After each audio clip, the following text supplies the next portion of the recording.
Hey, welcome back to the shop with me today. I would like to draw a picture of a tropical scene, probably like some palm trees on a little island in the ocean. And this has been one of my favorite things to draw with third graders over the last few years. We usually do this with a melted crayon project on aluminum foil. If you haven't checked out that video, you should check out how to melt crayons on foil, because that's a really sweet project. But this is what we usually do because it's very colorful. So let's get drawing. Grab your pencils and paper. Okay, so we get our paper turned horizontally, and I think that makes nice for a nice a seascape kind of project. So let's get started with our palm trees. And right here in the top of our paper, I'll go a little bit off to the left. We'll start our palm tree. And we're going to make the leaves first. So make a nice curve coming down, and you'll notice that actually comes just about to the middle, the very middle of the paper. It's a good way to kind of measure things and make sure you have the right proportions. So the bottom of this leaf is going to be jagged, almost like a lightning bolt. And I know a lot of times we get worried that, hey, that's not a perfect lightning bolt, or that's not the perfect zigzag line like Mr. Darby made. But remember that every tree is different. No two trees are the same. And if it doesn't look just like mine, it might look better. Kind of made like a slide, right? Or like a roller coaster. Start here in the middle, come down, and then the same thing. Zigzag line coming into the tree. I'll do another one over here, going the other direction, starting in the middle, coming up, and then down. Almost like a candy cane or an upside down J. And same thing, zigzag, and connect it to the bottom.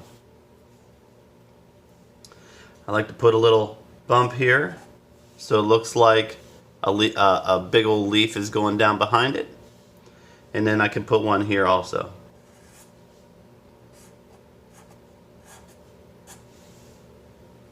Good.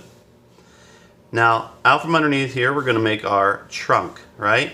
And I have heard that palm trees grow in the direction of severe weather, so they grow into a storm. So we can kind of make it so that this trunk is bending. And this one's going to come down also. You can make a couple little rough lines in it. As it comes down, it doesn't have to be perfectly smooth. And it will stop.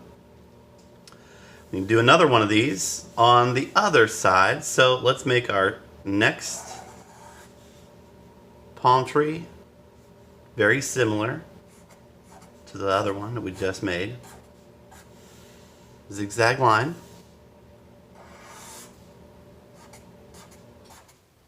Don't make your palm tree branches too thin. You don't want to make them too thin. I've seen that happen a lot. Right in the middle. Come back out. Good. And then we'll put a little bump here, and we'll actually make this one look like it goes behind. There. And you can make this one sloping in. Little wiggly line and stop. Notice these two don't come together in the middle, and we're going to put a little bit of grass to cover them up. And remember, the grass shouldn't be all the same size. Some small lines, some big lines. All right? Zigzag lines. I like to think of letters. I think it makes it way easier. So we got big capital M shapes, skinny shapes. You can put some grass behind it, sticking up. You can even do a line for the grass. The line would be okay too. Make it overlap. So now our palm trees are kind of hidden. Maybe you want to put a coconut up in here. Let's put one down here for sure. All right, so right below the right side of the grass, here's a coconut that fell. Let's do two. They're overlapping each other. And let's put that one up in here. Okay, now the bottom of the grass is going to be Just a wavy or zigzag kind of line coming up and connecting it. Now, for the island, the part that's everything is growing out of, we kind of need to make a slope that comes out behind the palm trees, right? Coming behind and out this side. Now the waves are kind of washing up on the palms, so let's make a wavy line, and some big and some small. Not too many, don't get carried away with all the extra details. All right.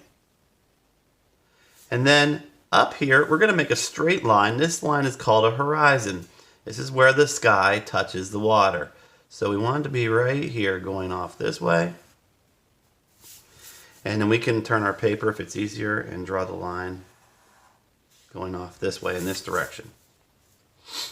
On the horizon, we can make a sunset very easy by making a rainbow shape and making sun. But right now, let's add our ripples in the water. And notice how they follow the edge of the island that we already created. The waves are washing up on the beach. And you could actually put, it's kind of like a C shape, another row underneath it, okay? Don't add too many of these. There. And you can imagine these ripples going back farther and farther into the distance. Birds. Oh, I've seen kids make birds out of the letter M, but I always tell them it's not really the letter M. You kind of make a V shape and it widens out the top. Don't be afraid if one of the wings looks longer than the other, because you can imagine in your mind that maybe the bird is turned in flight and so it's not going to be the same size. Make bigger ones that are close, and then one maybe further away could be small. And I've seen kids do hundreds of these on their paper and fill up the whole sky. If that's what you want, it's your picture. I just want you to have fun with it. Let me put my sun here. Very nice. And sometimes we like to put the lines for the sun rays or do a wavy line for the sunshine. Just by coloring it yellow, it'll look like a sunshine. It'll be okay. All right. I think that's about it for our details. The rest can be done with colors. Let's get our colors and get started coloring. Well, I picked out my colors for our picture today, and it just dawned on me I would be out of my mind not to add a little crab here. If you want to draw a crab with me, let's draw a crab. I'm going to make a circle coming up out of the water right here. Pretty simple. Alright, you can add little eyeballs here and here. And my Sharpie fills it in. If you're doing a pencil, you'll have nice little circles there. And then the big claw that comes out in the front on each side starts with a curved shape and then a V at the end, and then the curved shape comes back in. It gets skinnier as it comes in, like this, and then I can make legs sticking out on the sides like that. And there's my crab. Alright, I'm ready to color. The colors I found, I picked some blues for the water, and remember, just keep in mind that the water is always the color of the sky. It's a reflection. I ask kids in school what color is the water, and they say blue. I say no, it's clear. Remember, when you drink a glass of water, it's not blue. That'd be Kool-Aid. But if you are coloring water, I don't know, we always want to make it blue, even whenever it's a sunset. That's not really the case. You make it the color that the sky is.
right.